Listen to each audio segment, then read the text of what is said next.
Some facts about crying is that on average, women cry more than men, which isn't surprising. Women cry up to 2 to 4 times a month, while men might cry once every other month or not at all. Although there are a lot of tears that are shed by women, it's actually very healthy. If you're a guy that cries, don't worry. It's okay. It's healthy as well. It helps your stress levels decrease and decreases your chances of having negative effects on your body, like getting ulcers in your stomach or cardiovascular disease and other diseases. It also has many benefits. It has a soothing effect, helps relieve pain, aids sleep, improves vision, fights bacteria, releases toxin, and other things.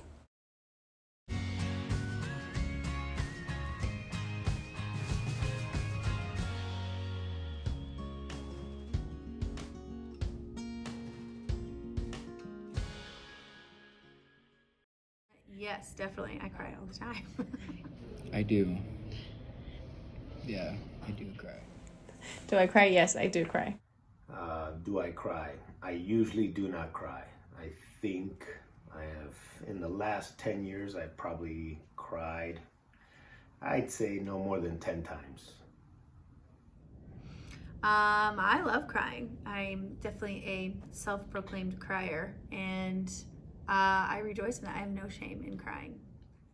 What do I think about crying? I think crying is okay for certain people. Some people are okay with crying and they bounce back from their emotional situation. And some people think that crying is a sign of weakness. I don't believe so.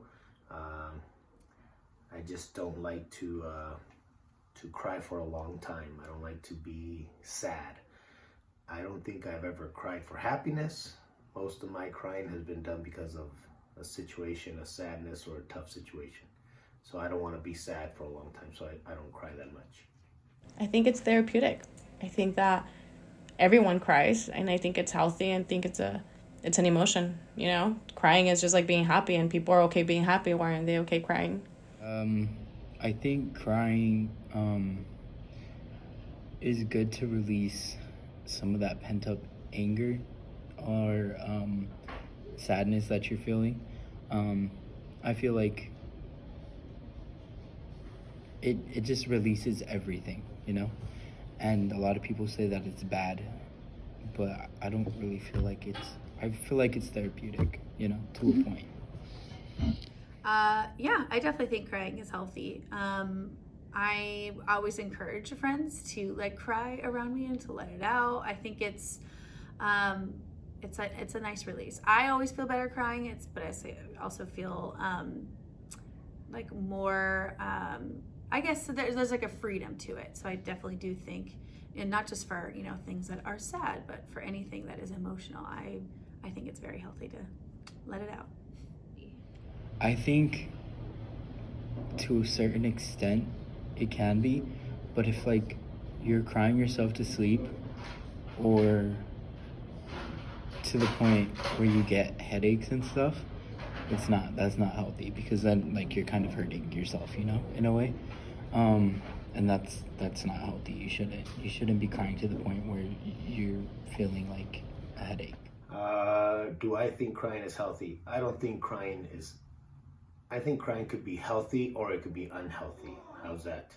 I think it could be healthy if done for the right amount of time for the right reasons.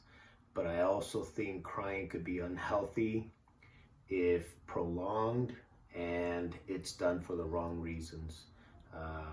So I think it could be both.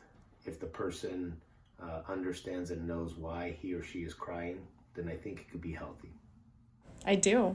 Like I said, I think it's actually very therapeutic. I think when you don't, you're holding in all your emotions. And if you hold in all your emotions, right, it's like, think about a glass that just is now full. And what happens to the glass when it's full? It starts overflowing.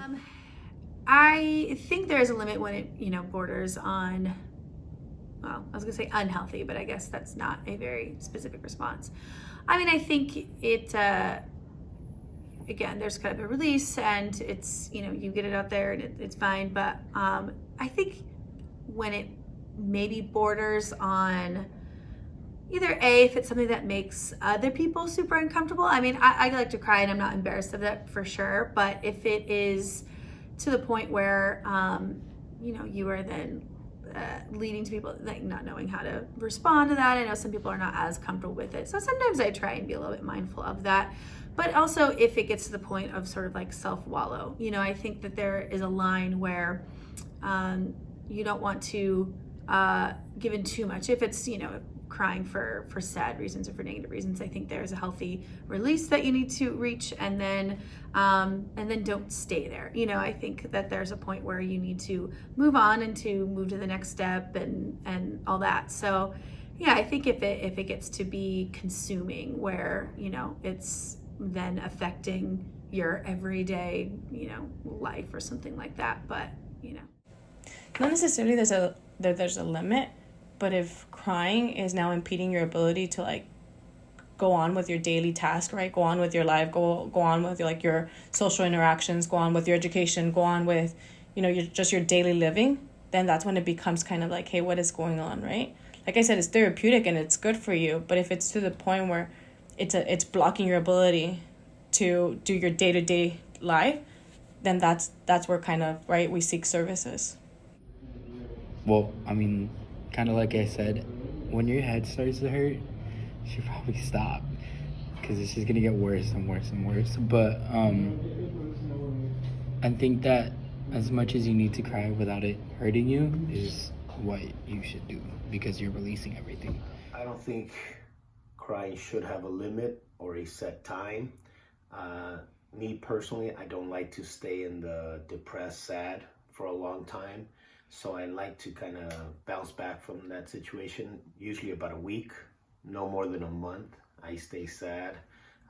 Again, I don't really cry, but I stay sad. I think everybody handles life in different ways. Some people think crying is therapeutic and it helps them recover from their situation. But I don't think there should be a limit to crying, because everybody's different.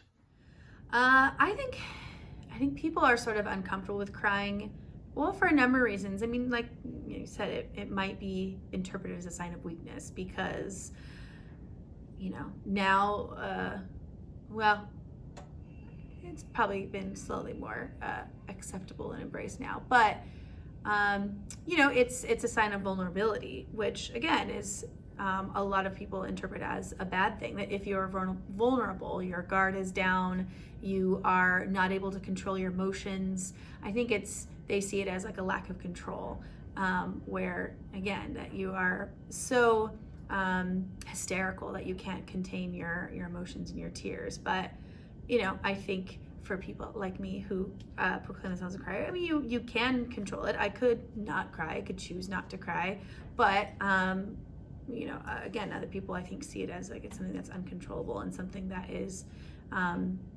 like I said, where you are weak, you're vulnerable, you are not able to contain that. And I think it's also just that people are uncomfortable with it because they are not someone who cries, so they don't know how to deal with that in someone else. That's a lot of emotion for someone maybe who's not used to showing emotions, and so they just get uncomfortable with it. So I think it's not only a matter of viewing other people as weak, but it does something to them as well. So I think also it is associated with when you don't cry, again, you are tougher and stronger, and that you will somehow have more power in this world or something like that. So I think that's kind of just more so traditional expectations that have been ingrained in us. Probably, I'm gonna say culturally, maybe stereotyping, generalizing that men don't cry, men aren't emotional. So probably historically, growing up with a father figure, it kind of shows weakness if you cry. Also, I think that people, when they are crying, emotionally, they might be vulnerable. They not too many people cry and stay strong and stand tall. Most people, when they're crying, they kind of hunch down, they kind of shut down. They are vulnerable to different things, disease. They're vulnerable to making bad choices, usually when they're crying, if they're usually crying from sadness. So I think, just generalizing, crying, historically speaking and culturally speaking, shows vulnerability. I don't know if it's weakness, but vulnerability. Well, I think that it's more for guys that see it as a sign of weakness, because like socially, guys aren't supposed to show their emotions, or that's what we're told, and I think that it shouldn't be seen like that. That crying should happen, because it's just releasing a lot of that tension built up inside of you.